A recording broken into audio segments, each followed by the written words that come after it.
ચાલો અહીંયા ધ્યાન આપો. કઈ રીત આપણે શીખવાની છે?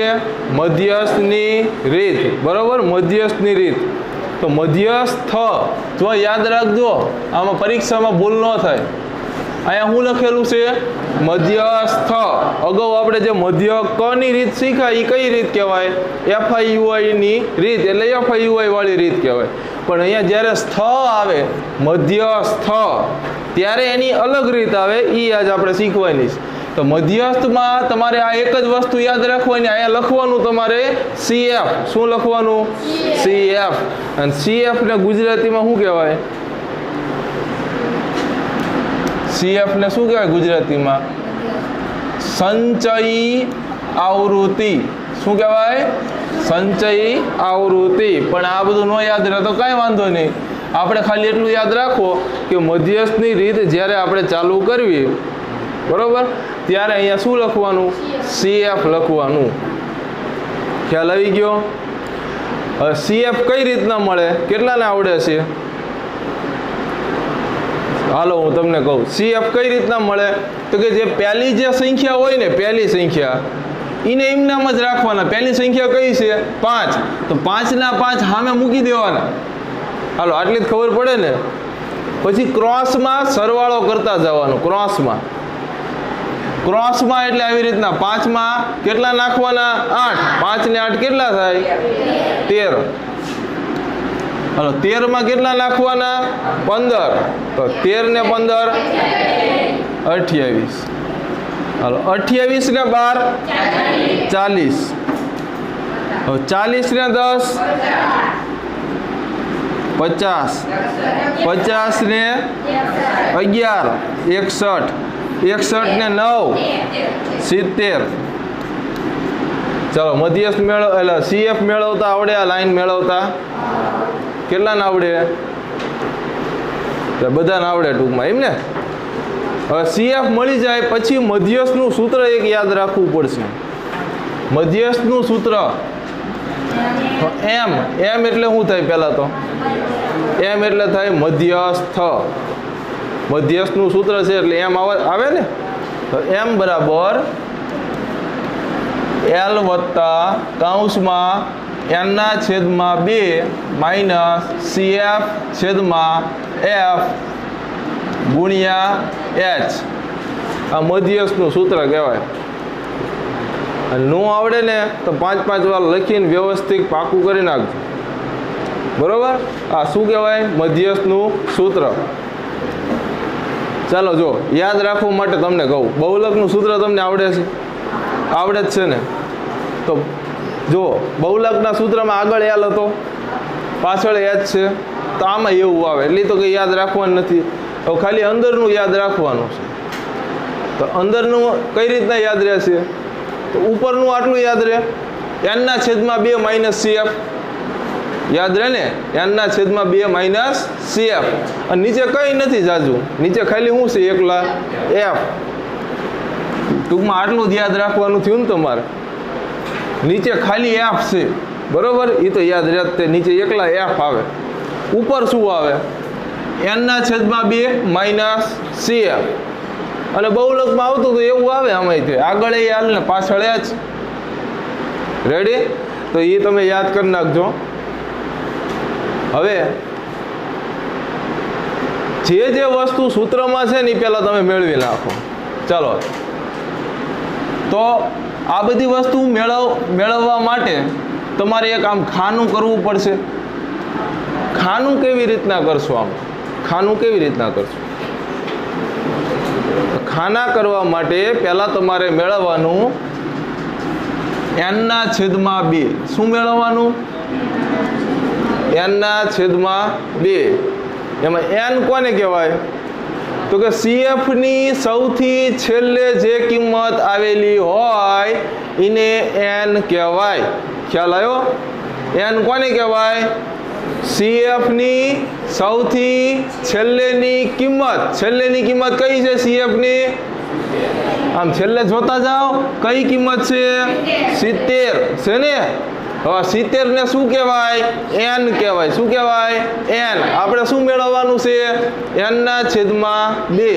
તો n ની સામે તમે શું લખી શકો? n કેટલા મળ્યા? 70. તો n ની સામે તમારે લખવાનું 70/2. 70/2 કરો, ભાગાકાર કેટલા આવશે? 35 આવશે. તો બરાબર 35. ચાલો અહીંયા સુધી આવડી ગયું. જો જ્યાં સુધી તમે આ n ના છેદમાં 2 નહીં મેળવો ને ત્યાં સુધી તમને ખાનું મળશે નહીં. અને ખાનું કેમ મેળવવાનું છે? કારણ કે ખાનું મળશે તો તમે આ બધું મેળવી શકશો ને, સૂત્રમાં L ને H ને બધું, આ CF ને. ચાલો 35 મળી ગયા. હવે ખાનું કેવી રીતના મેળવશો? તો આમ જોવાનું તમારે. CF ની જે લાઈન દેખાય છે તમને આવડી, આ લાઈન, એમાં શરૂઆતથી જોતા જાઓ 35 થી વધારે કઈ સંખ્યા છે, તરત મોટી સંખ્યા કઈ છે? જો આમ જોતા જવાનું એટલે ભૂલ ન થાય. 5 મોટી છે 35 કરતા? નથી. 13 મોટી છે? ના. પછી 28 35 કરતા મોટી? ના. 40 35 કરતા મોટી છે ને? એટલે મોટી સંખ્યા એવી આવડી. આ ઉપરથી જોતા જવાનું. ઘણા એમ કે નીચેથી આપણે જોઈએ જ સાહેબ, નીચે જ નહીં જોવાનું, આ ઉપરથી જોવાનું. એટલે 40 મોટી મળી ને 35 કરતા, અહીંયા આમ આખું ખાનું કરી નાખવાનું. રેડી? હવે આ આખું ખાનું થઈ ગયું. હવે આમાંથી આ બધું મળે. હાલો, સૂત્રમાં શું છે? પહેલા તો L છે. L કોને કહેવાય? ખાનાની સૌથી આગળની સંખ્યા હોય એને શું કહેવાય? L. આ તો ખબર જ છે ને તમને, બહુલકમાં આવતું. ખાનું છે એમાં સૌથી આગળ કઈ સંખ્યા છે? 80. એને શું કહેવાય? L કહેવાય. L બરાબર 80. ચાલો હવે જુઓ, n ના છેદમાં 2 ખબર છે? અહીંયા મળ્યા છે તમને. જો n ના છેદમાં 2 કેટલા મળ્યા છે? 35 ખબર છે. ચાલો હવે CF કોને કહેવાય? 40 નહીં. CF કેવી રીતના મળે? તો કે જે તમે ખાનું કરેલું હોય ને, ખાનાની ઉપરની સંખ્યા, એને CF કહેવાય.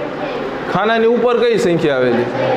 જો આ ખાનું છે એની અંદર 40 છે, બરોબર? પણ 40 નહીં, ખાનાની ઉપરની સંખ્યા. ખાનાની ઉપરની સંખ્યા કઈ છે? 28. તો આ 28 જે છે ને એને શું કહેવાય? CF. શું કહેવાય? CF. યાદ રહી ગયું? CF કેવી રીતના મળે? જો અહીંયા જ મોટા ભાગે ભૂલ થાય છે. ખાનાની ઉપર યાદ રાખવો. ચાલો નીચે F છે.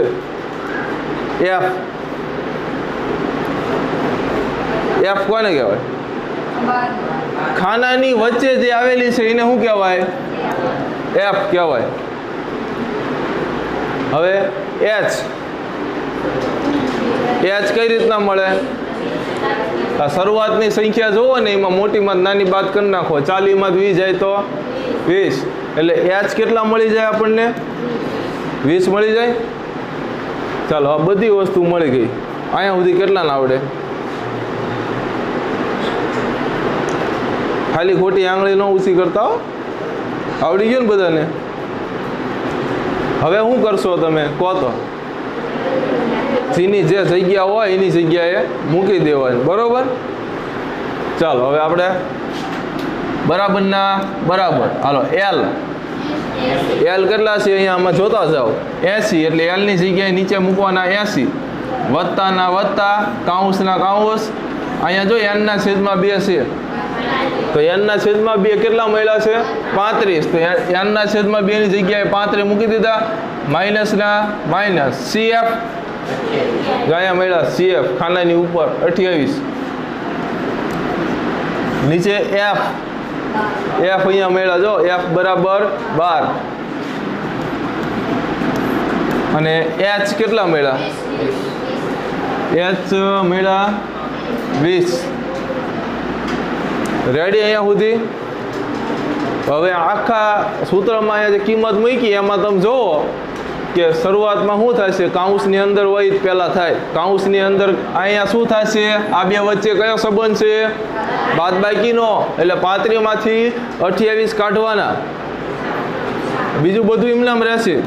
80 ના 80, વત્તાના વત્તા. 35 માં 28 કાઢો કેટલા આવશે? 7 આવશે. નીચે શું વધ્યા? 12 અને 12 ગુણ્યા 20 ના 20. હાલો હવે આ કેટલા ના આવડે આગળ મધ્યકમાં ને બહુલકમાં આવતું એવી જ રીતના છે. વેરી ગુડ, બધાને મોસ્ટ ઓફ આવડે. આમાં શું કરવાનું અરે અહીંયા કોનો ગુણાકાર? જો કાંઈ ન આવડતું હોય શું કરવાનું? ઉપરનો ગુણાકાર. બરોબર, શું કરવાનું? ઉપરનો ગુણાકાર. બીજું બધું એમનામ 80 વત્તા એમનામ રહેશે. આ કંઈ એવું મૂકવાની જરૂર નહીં. હાય 80 વત્તા એમનામ રહેશે. આ ઉપરનો ગુણાકાર એટલે 7 નો અને 20 નો કેટલા આવશે? 140. હાલો નીચે શું વધ્યા? 12. એ 12 ના 12. રેડી અહીંયા સુધી. પછી આ 80 વત્તા એમનામ રાખવાના. 140 નો ભાગાકાર કોની યાર કરવાનો છે? 12 હારે કરો તો કેટલા આવે છે? 11.66. 66 ને? હા, તો 140 ભાગ્યા 12 કેટલા આવ્યા?